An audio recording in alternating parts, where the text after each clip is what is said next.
ગુવાર અને કારેલાના અદ્ભુત ફાયદા. લીલા શાકભાજીમાં લોહ અને કેલ્શિયમની ઘણી બધી વસ્તુઓ જોવા મળે છે. લીલા શાકભાજીમાં મેગ્નેશિયમની માત્રા ખૂબ ઊંચી છે અને ગ્લાયકેમિક ઇન્ડેક્સની માત્રા ઓછી છે, જે ડાયાબિટીસને ઘટાડવા માટે મદદરૂપ સાબિત થાય છે. લીલા શાકભાજીમાંથી પૂરતા પ્રમાણમાં પ્રોટીન અને ખનિજો મળે છે. શાકભાજીમાં બધા પોષક તત્વો હોય છે.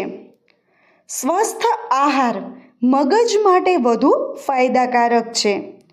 નિયમિત ફળો અને શાકભાજી ખાવાથી તમારું આરોગ્ય વધુ સારું રહેશે અને તમે હંમેશા યુવાન દેખાશો. તાજા શાકભાજી દરરોજ ખાવાના ઘણા ફાયદા છે. શાકભાજીમાં ઓછી ચરબી અને કેલરી હોય છે, જેનું સૌથી મોટું કારણ છે કે શાકભાજીમાં પૂરતા પ્રમાણમાં પાણી હોય છે. શાકભાજીના નિયમિત વપરાશ થકી આપણે આપણા સ્વાસ્થ્યને સુધાર કરી શકીએ છીએ. લીલા શાકભાજીમાં લોહ અને કેલ્શિયમની ઘણી બધી વસ્તુઓ જોવા મળે છે. લીલા શાકભાજીમાં મેગ્નેશિયમની માત્રા ખૂબ ઊંચી છે અને ગ્લાયકેમિક ઇન્ડેક્સની માત્રા ઓછી છે, જે ડાયાબિટીસને ઘટાડવા માટે મદદરૂપ સાબિત થાય છે. શાકભાજીમાં રહેલા આયર્ન અને કેલ્શિયમ આપણા વાળને ખરતા અટકાવે છે. લીલા શાકભાજીમાં vitamin A, vitamin C, calcium અને આયર્નનો સમાવેશ થાય છે. શાકભાજીમાં પોટેશિયમ હોવાથી હાઇપરટેન્શન ઘટાડે છે. મહત્ત્વની વાત એ છે કે આપણા શરીરમાં પોષણને પરિપૂર્ણ કરવા માટે લીલા શાકભાજી કરતાં વધુ સારું કોઈ ઓપ્શન જ નથી. તો ચાલો જાણીએ ગુવારના ફાયદાઓ વિશે. 1. ગુવાર. લીલાછમ ગુવાર અચૂક તમને મળશે અને ઘણા લોકો ગુવારને જોઈને જ મોં બગાડતા હોય છે, પરંતુ તેઓ પણ જો ગુવારના આ ફાયદાને જાણશે તો ચોક્કસથી ચાલુ કરી દેશે ખાવાનું. માટે ગુવારનું શાક બનાવીને ખાવામાં આવે અને ગુવાર ઢોકળી બનાવીને પણ ખાવામાં આવે છે. માટે ગુવારના અદ્ભુત ફાયદા ચોક્કસ જાણવા જેવા છે.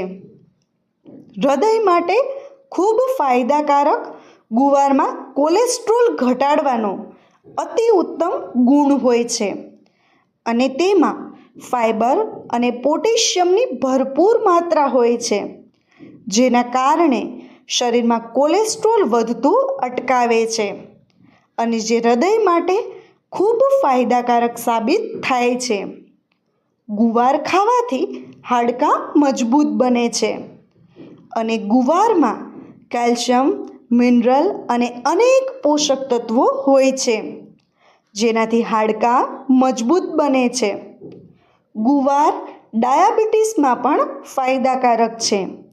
જો આ શાકનું નિયમિત સેવન કરવામાં આવે તો શરીરની શુગરમાં ઘટાડો થાય છે અને ઇન્સ્યુલિનની માત્રામાં વધારો થાય છે. ગુવાર બ્લડ પ્રેશરને કંટ્રોલમાં રાખે છે અને હાઇપરટેન્શનને દૂર ભગાડે છે. ગર્ભાવસ્થા દરમિયાન તો ગુવારનું ખાસ સેવન કરવું જોઈએ, કારણ કે ગુવારના શાકનું સેવન કરવાથી શરીરના બધા જ પોષક તત્વોની ખોટ પૂરાઈ જાય છે અને ગુવારમાં ફોલિક એસિડ ભરપૂર હોય છે, જે શરીરને સ્વસ્થ રાખે છે. 2. કારેલા. કારેલામાં પણ ખૂબ જ પ્રમાણમાં વિટામિન એ, વિટામિન બી અને વિટામિન સી મળી આવે છે. આ ઉપરાંત carotene, lutein, zinc, potassium, magnesium, manganese જેવા તત્વો મળી આવે છે. કારેલામાં રહેલા ખનિજ અને વિટામિન શરીરમાં રોગ પ્રતિરોધક ક્ષમતા વધારે છે, જેનાથી કેન્સર જેવી બીમારીનો સામનો કરી શકાય છે. કડવા કારેલામાં અઢળક પ્રમાણમાં એન્ટીઓક્સિડન્ટ અને વિટામિન મળી આવે છે. કારેલાનું સેવન આપણે ઘણા રૂપથી કરી શકીએ છીએ. આપણે ઈચ્છીએ તો એનો જ્યુસ પણ પી શકીએ છીએ, શાક અથવા અથાણું બનાવી શકીએ છીએ.